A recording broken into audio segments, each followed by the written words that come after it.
Ini salah satu yang paling parah ketika ahli ibadah terpedaya, tertipu.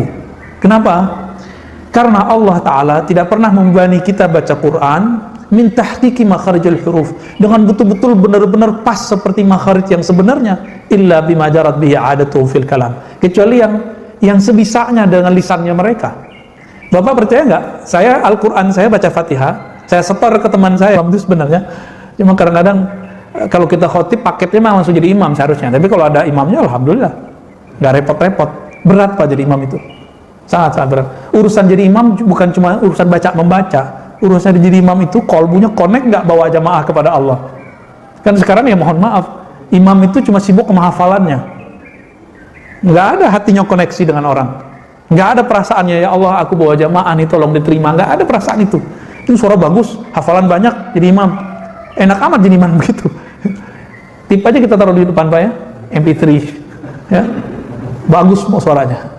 Enggak, bukan itu.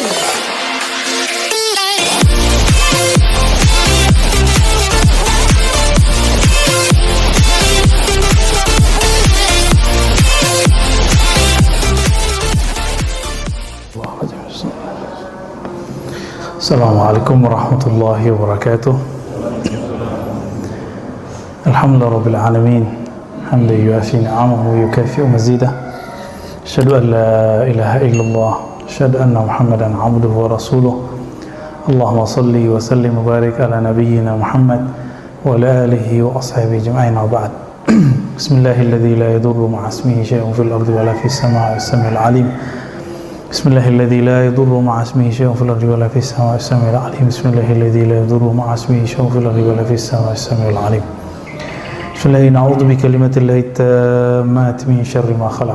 Allahumma salika khaira hadzal yawm khaira fihi khaira ba'da, wa na'udzu bika min syarri hadzal yawm syarri ma fihi syarri ba'da.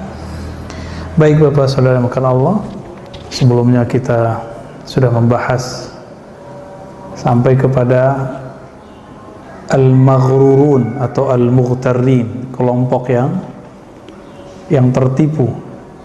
Semoga kita terjaga dari keadaan tersebut ya. Dan yang kita sudah bahas, ternyata yang dikira selama ini selamat belum tentu selamat, yaitu kelompok ulama atau kelompok intelektual. Ini ulamanya baru ulama zahir, belum sampai keilmuannya ke dalam kolbunya, baru pinter menghafalkan dalil, baru pinter menganalisa dalil, belum bisa merasakan kedalaman dalil. Biasanya penyakit yang tumbuh pada mereka itu riya, tapi yang paling parah adalah kibr, kesombongan ya. Jadi orang-orang berilmu itu penyakitnya sombong. Sombong itu sederhana aja, merasa paling benar, merasa lebih mulia, merasa diri mereka lebih berhak didengar daripada yang lain. Sekarang kita masuk ke kelompok yang kedua, arbabul ibadat, orang yang suka beribadah. Jadi orang suka ibadah bisa ketipu juga. Ibadah itu apa aja? Kalau rukun Islam kan gampang tuh, mulai dari yang kedua, sholat, yang kedua, yang berikutnya zakat, puasa, haji, umrah, tambah zikir, baca Quran ya, masuk di situ. Bagaimana caranya syaitan melakukan tipu daya kepada orang yang suka sholat? Sebelum sholat ngapain dulu? Wudu. Dalam saat kita berwudu, ada syaitan yang membuat ragu, namanya walahan atau wilhan, tergantung cara bacanya. Biasanya orang-orang yang terkena tipu daya ini ingin ketat dalam berwudu, lalu mengulang-ulang wudunya. Ragu lagi, ulang lagi, ragu lagi, ulang lagi. Ini tandanya udah kena apa? Syaitan namanya walahan. Maka bagaimana caranya Pak? Kalau mau masuk tempat wudu, baca doa, Allahumma inni a'udzubika minal khubuthi wal khaba'is. Tambahin, a'udzubillahi minasyaitonir rajim biismihi walhan. Aku berlindung kepada Allah yang bernama walhan. Boleh kita baca begitu ya. Dan setan ini kalau berlanjut, kita biarkan keraguan ini ditumpuk, nanti akan berefek kepada sholat. Dan ini kalau dibiarkan semenjak sedari kecil, tidak diobati, tidak dibersihkan paradigmanya, nanti orangnya suka ragu, bisa-bisa nanti dia lupa bahkan dengan dirinya sendiri. Jadi saya sudah ketemu beberapa orang yang begini, itu gawat. Wudhu bisa setengah jam, sholat udah mau selesai, dia batalin lagi, dia wudhu lagi, Pak. Ini gawat ini ya. Udah banyak yang begitu kita lihat, karena belajar fikihnya nggak tahu aliran mana tuh ya.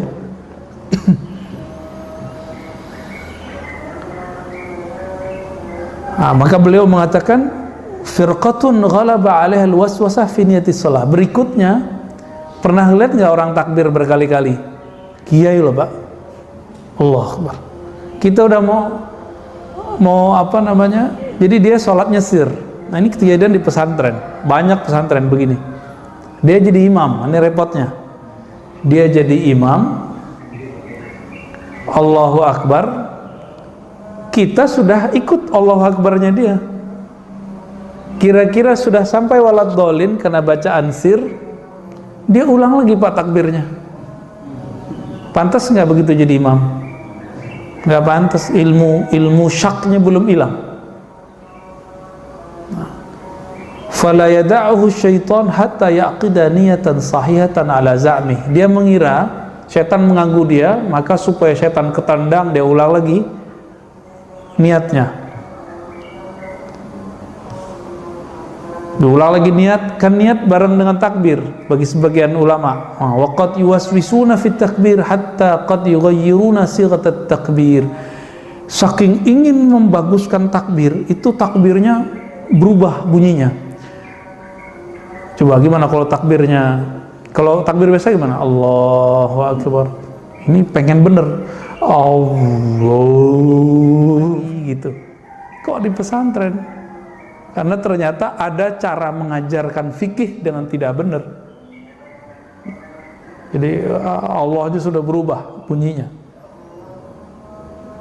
Li syiddatil ihtiyat fihi ala zamihim, karena mereka mengatakan inilah yang disebut ketat. Ya. Yaf'aluna dzalika fi awwil shalah summa yaghfuluna fi jami'is shalah. Awal-awal masuk sholat kayaknya mau khusyuk berulang kali. Kalau udah masuk takbir, lalai lagi kolbunya. Fala yahduruna qulubahum. Mereka tidak hadir bersama kolbu mereka. Wa yaghtarruna bidzalika wa ayazunnuna annahum ala khairin inda rabbihim. Nah, ini mereka mengira inilah yang benar. Inilah yang ketat. Fenomena ini biasa terjadi. Nah, kalau di daerah Pulau Jawa kebanyakan pesantren lagi nih. Karena ada fatwa merubah arah masjid kiblat, akhirnya sekarang di banyak masjid di pesantren Jawa, pesantren tradisional dan juga pesantren kampung-kampung ya, masjid di kampung-kampung, masjid lurus begini Pak, tapi imamnya miring. Benar gak? Nah, ini kena bab al-mughtarrina min arbabil ibadah, orang ketipu ya. Lu gimana ceritanya kita badan lurus tapi dia miring, terus softnya gimana Pak? Softnya lurus tapi semuanya serong, kebayang Pak. Nah, ini kejadian Pak, dan akhirnya saya kalau ke Jawa, saya lihat-lihat dulu masjidnya. Kalau begitu saya balik pulang Pak. Bikin kacau ya, bikin terganggu. Masalahnya lo kok kiainya begitu, gitu. Ya santri ngikut. Akhirnya kelihatan Pak, kalau mereka datang ngerantau ke Indonesia, tanpa disadari dia miring aja sendiri. Ya, kalau sholat dia miring sendiri aja. Jadi udah masuk ke alam bawah sadarnya. Kita tes iseng nanya, kamu kok miring? Kiblatnya kan miring Tat, masjidnya lurus. Emang dia jamin dia miring, dia lurus itu nyampe kemana? Kan sekarang itu metode penentuan kiblat itu nggak pakai apa Pak? Pakai Google Bumi, ya kan? derajatnya sekian nih. Mana ada penentuan begitu dalam hadis Nabi? Dalam hadis Nabi itu agama mudah. Apa kata Nabi? Ma baina asyarq wal gharb kiblah. Antara timur barat kiblat. Jadi Nabi di Madinah. Maka Nabi mengarah ke selatan, antara timur dan barat itu kiblat. Mau mereng dikit, mau nggak masalah. Kecuali Ka'bah di depan, nggak boleh Pak miring. Nah, ini ittifaq ulama, ini kesepakatan ulama. Kita sholat di belakang tembok atau di belakang masjid, di belakang Jabal Abi Qubais, Gunung Abi Qubais. Itu miring dikit juga nggak masalah. Kenapa? Udah nggak kelihatan. Dan saya ceritakan Pak ya, cerita pahit. Tahu guru kami Kiai Ali Mustafa Yaqub, ya, beliau yang mempertahankan kiblat di masjid kita, di negeri kita tidak perlu ditukar, nggak perlu dimiring-miringin. Begitu fatwa beliau. Berdasarkan hadis Imam Tirmizi tadi yang sahih. Ma baina syarq wal gharb atau ma baina al-masyriq wal maghrib qiblah, kalau versi riwayat Imam Tirmizi. Hadis ini sahih. Antara timur dan barat itu kiblat. Kalau kita apa? Antara utara dan barat, antara utara dan selatan, berarti itu kiblat. Ini nggak tahu, ini udah habis dimiring-miringin kali Pak ya. nggak ngeliat kita ya. Akhirnya beliau pernah menginisiasi dan berhasillah tercipta fatwa tidak perlu berubah arah kiblat. Apa yang terjadi? Di belakang ini ternyata ada yang gerilya buat proyek perubahan kiblat. Orang-orang MUI juga ya. Teman-teman saya waktu itu ada yang ikut juga dalam proyek-proyek itu ya. Saya nggak tahu proyeknya proyek fulus apa proyek idealis, saya nggak ngerti ya, itu urusan mereka. Ditunggulah saat Kiai Ali Mustafa tidak di Jakarta. Kiai Ali Mustafa waktu itu mengantarkan adik-adik kelas saya berdakwah di Papua, di Raja Ampat. Di situ sinyal susah tahun 2010. Ketika beliau ke sana 10 hari, di saat itulah ditikung Pak. Beliau orang wakil komisi fatwa, nggak tahu ada undangan ijtima fatwa, ijtima komisi fatwa, nggak tahu, nggak dikasih tahu. Lalu kemudian ada fatwa baru, nggak dikasih tahu. Begitu modelnya di MUI itu sekarang ya. Maka semenjak saat itu saya agak, tadinya sebelum 2004 saya nggak percaya dengan MUI Pak. Ketika berguru dengan Kiai Mustafa Yaqub mulai ada kepercayaan, trust. 2004 sampai 2010. 2010 kita duduk-duduk di depan masjid, beliau sangat humble sekali.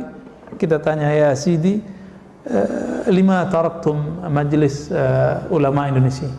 Kenapa engkau udah nggak di MUI lagi, kira-kira begitu. Dijawab kayak tadi, saya lagi nganter adik-adik kelasmu berdakwah ke Papua, di saat itu ditikung. Ya, itu kejadian Pak. Tapi ya semoga sekali itu aja ya. Ya berikut-berikut semoga MUI konsisten lagi lah ya, idealis lagi. Saklek juga, sama-sama sakleknya sih sebenarnya. Guru saya kekeh, MUI-nya kekeh dengan metode-metode begitu ya. Ini lagi ramai kemarin apa masalah radikal-radikal ya. Ini juga mengecewakan, ada salah satu tokoh MUI ini nggak ngerti bab radikal, ngomong radikal. Mana radikalnya mereka? Mau bela, dia nggak bisa memetakan radikal itu ada di pemikiran, ada di perbuatan, ada di militer, ada dalam persoalan kenegaraan. Jadi kalau belum nembak-nembak, bagi dia nggak radikal, dia nunggu orang nembak-nembak dulu kali.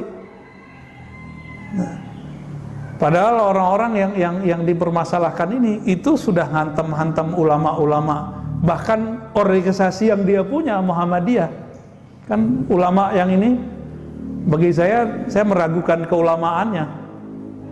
Karena waktu saya dengar dia ngasih sambutan dulu di salah satu komunitas kampus, masa hadis palsu disebut hadis?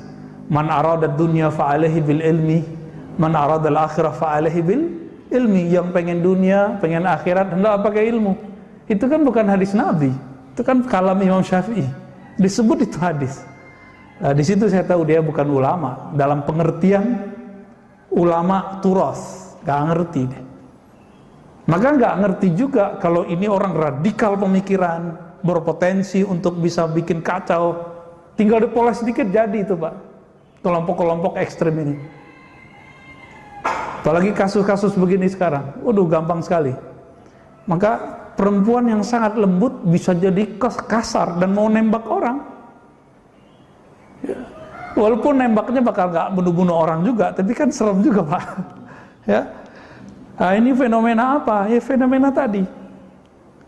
Ulamanya ribut sama ulamanya, ya, nggak kompak. Ya. Nah, kembali ke sini. Itu opini Pak ya. Semoga kita diampuni oleh Allah. Siapa tahu saya salah kan? Siapa tahu dia yang salah. Ya. Wa firqatun taghlibu alaihimul waswasatu fi ikhraj hurufil Fatihah. Ada sekelompok orang ya ketipu juga, ya terpedaya.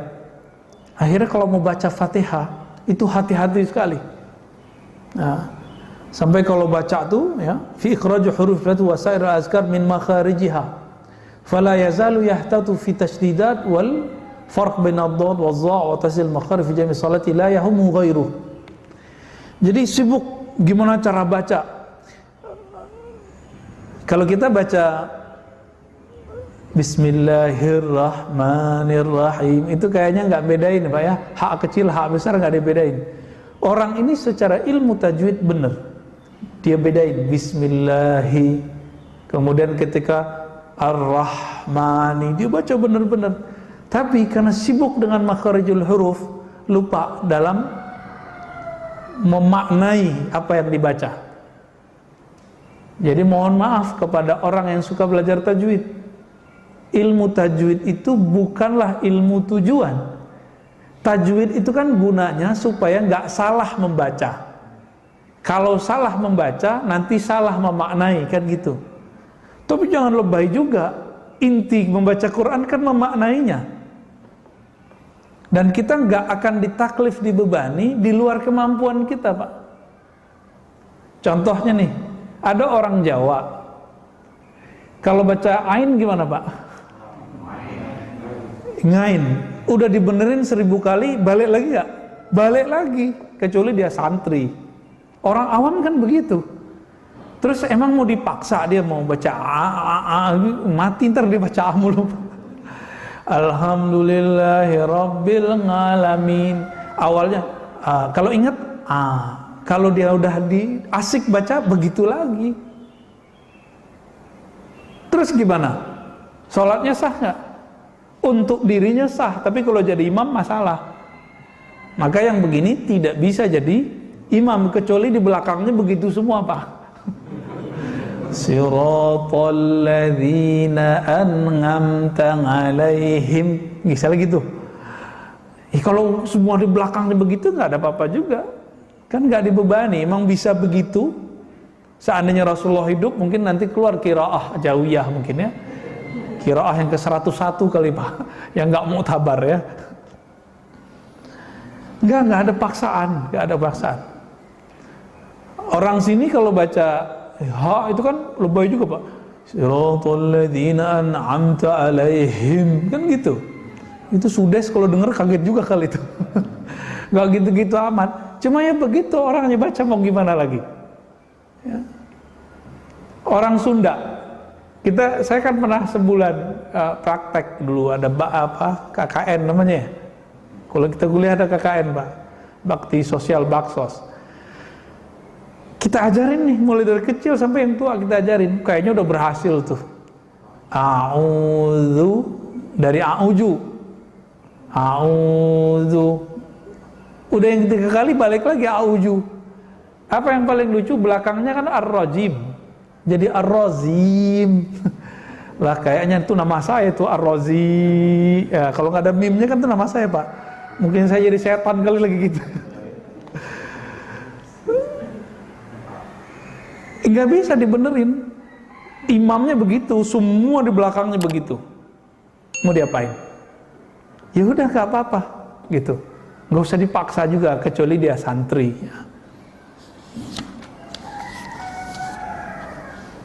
Nah, bagi orang-orang tertentu kalau mendengar begitu dia ulang lagi sholatnya, Pak. Ya nggak apa-apa. Misalnya kita dengar orang begitu, kita di belakangnya, boleh nggak ulang sholat? Boleh. Secara hukum qiraatnya, tajwidnya mungkin nggak nyambung. Tapi nanti secara hukum kolbu kan bisa aja, Pak. Allah mungkin, siapa tahu dia lebih khusyuk dari kita kan? Allah kan bisa mengerti semuanya. Yang bikin lidah dia begitu kan Allah juga, ya. Apa kata beliau? Hadza huwa aqbah anwahil ghurur fa innahu lam yukalliful khalqa fi tilawatil Qur'an min tahqiqi makharijul huruf illa bima jarat bihi 'adatun fil kalam. Ini salah satu yang paling parah ketika ahli ibadah terpedaya, tertipu. Kenapa? Karena Allah Ta'ala tidak pernah membebani kita baca Quran min tahqiqi makharijul huruf, dengan betul-betul benar-benar pas seperti makharij yang sebenarnya, illa bima jarat bihi 'adatu fil kalam, kecuali yang sebisanya dengan lisannya mereka. Bapak percaya nggak? Saya Al-Quran, saya baca Fatihah, saya setor ke teman saya, murid saya Aman Suwaid, itu nggak lolos, Pak. Percaya nggak? Padahal umur Bapak udah bagus kan? Masih belum lolos saya. Yang ketiga saya baca baru lolos dengan syafaat. Ya udah tat beres gitu. Kesalahannya ada aja. Padahal kita ngira itu udah paling benar bacaannya. Dulu, sekarang saya malu, Pak, kalau jadi imam itu sebenarnya. Cuma kadang-kadang kalau kita khotib paketnya memang langsung jadi imam seharusnya. Tapi kalau ada imamnya, alhamdulillah, nggak repot-repot. Berat, Pak, jadi imam itu.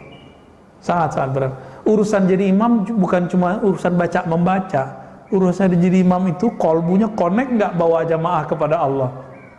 Kan sekarang ya mohon maaf, imam itu cuma sibuk ke hafalannya. Nggak ada hatinya koneksi dengan orang. Nggak ada perasaannya, ya Allah aku bawa jamaah nih tolong diterima. Nggak ada perasaan itu. Itu suara bagus, hafalan banyak, jadi imam. Enak amat jadi imam begitu.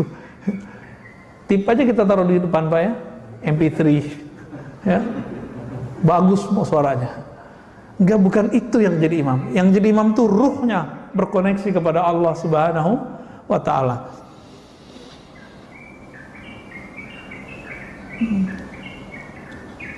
Jadi kata Imam Ghazali, orang-orang yang tersibuk tertipu dengan ilmu tajwid ini seperti orang yang membawa surat kepada seorang pemimpin. Soekarno ini yang menjarain ulama, sampai kemudian Allah takdirkan 2011 saya diizinkan oleh Allah, dibimbing oleh Allah untuk terlibat menerjemahkan buku anak dari salah satu pejuang, ya, Saifuddin Zuhri punya anak kalau salah, ya. Nah, itu anaknya itu nulis buku, saya lupa Isa Al-Ansori pas Saifuddin Zuhri, ya. Dia punya anak profesor, bukunya tentang Piagam Jakarta. Ini sekarang 2001, saya dulu 2011, udah 10 tahun, jadi udah lupa, ya. Tapi karena menerjemahkan itu saya jadi tahu Soekarno itu ternyata seorang Islami. Bahkan jangan-jangan dia waliullah juga kan, nggak tahu kita. Nah, ini sekarang muncul anak-anak muda, pendakwah-pendakwah muda membenci Soekarno sekarang, ya. Gawat, Pak, sekarang Indonesia. Jangan kita biasa-biasa aja. Taib. Firqatun ightarru bi qira'atil Qur'an fayuhadrimunahu hadramatan, ya. Wa rubbama yakhtimunahu fil yaumi wal laila marrah.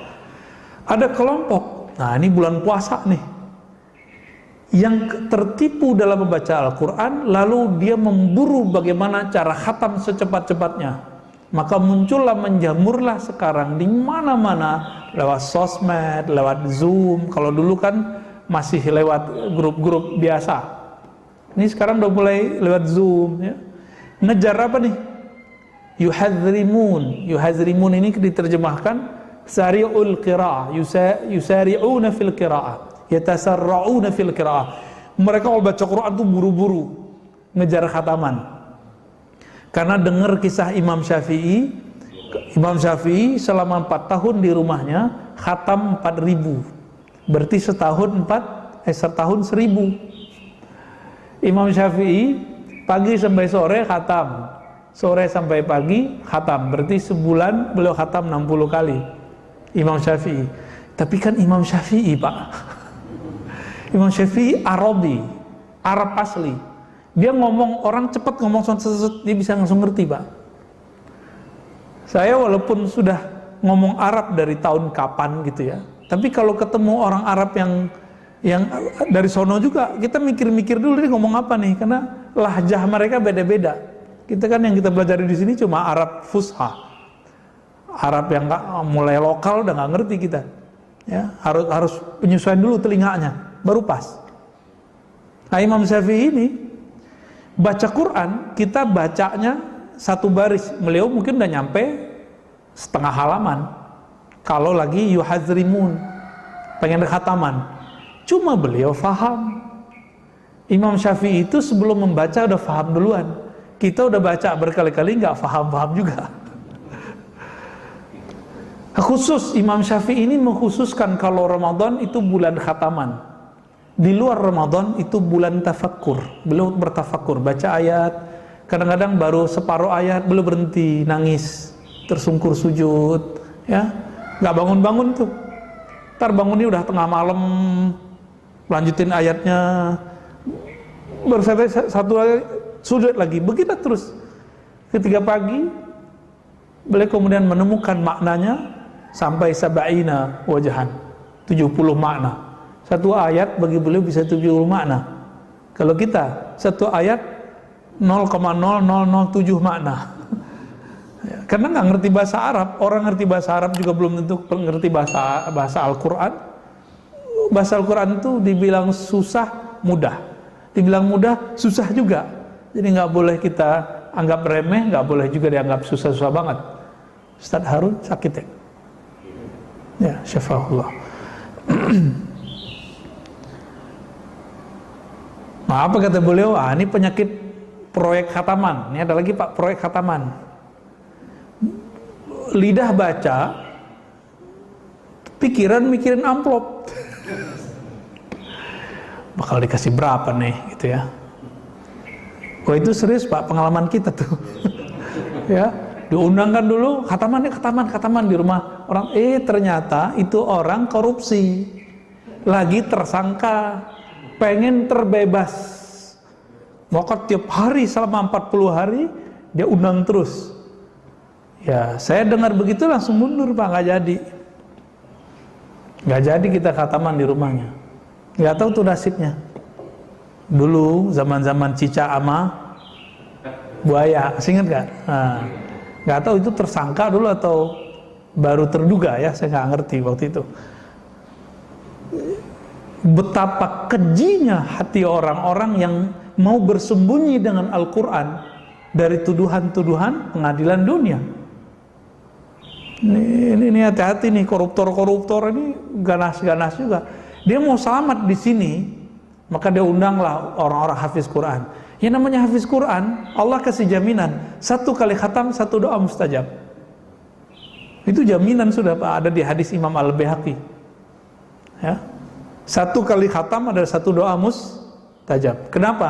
Orang kalau sudah khataman itu, dia punya kepercayaan diri dalam doa, pasti Allah dengar nih. Allah itu pasti jawab kalau orang itu yakin Allah menjawab. Jadi kenapa doa Bapak ini nggak dijawab-jawab? Karena kurang yakin gitu aja. Yakin nggak sih Allah dengar kalau doa? Allah tahu nggak sama doa kita? Tahu. Taunya kapan? Sebelum kita doa apa setelah kita doa? Wah, mantap. Tapi bener gak tuh perasaannya begitu? Ya, kayak bener yakin aja kan? Itu persoalan kita, Pak, persoalan kita. Ini sama nih, mau ustadz nggak ustadz sama aja nih. Tapi apakah dengan orang begini kemudian kemuliaan Quran berkurang? Enggak. Orangnya yang enggak jadi mulia, Qurannya tetap mulia. Di mana aja, di rumah manapun, di tempat manapun baca Quran, ikhlas nggak ikhlas, tempat itu jadi mulia. Yang baca ikhlas nggak ikhlas, urusan dia. Itu urusan dia, ya. Nah, maka beliau mengatakan, ya, fahuwa maghrur, orang ini tertipu, ya. Nah, sekarang itu bacaan, kemudian sholat. Sekarang puasa nih, apa kata beliau? Wa qaumun ightarru bis-shaum. Ada sekelompok orang yang tertipu dengan puasa. Dia puasa hampir tiap hari, atau puasa Daud atau Senin Kemis, tapi lisannya nggak puasa. Nah, ada juga yang berpuasa karena dengar temennya, kalau ente puasa Daud, rezeki ente lancar. Nah, ini terjadi, Pak, ya. Saya bertemu beberapa orang, dia melihat teman-teman sekitarnya, bahkan orang-orang sukses itu suka puasa Daud, maka pangkatnya cepat naik, ya. Kalau di PNS itu kan ada berapa, 3C, 3D, terus udah sampai ke 4 berapa gitu, ya, jadi profesor. Kalau di angkatan di kepolisian, tentara kan beda lagi. Dia melihat seperti itu, akhirnya termotivasi untuk puasa karena ingin dapat kenaikan pangkat. Kebanyakan pengen cari sakti. Ini yang saya temukan di luar, ya, pengen cari sakti. Dan yang lebih rendah lagi apa? Pengen diet. Puasa pengen diet, ya. Secara kesehatan dapat, tapi secara ruhani dia nggak dapat apa-apa.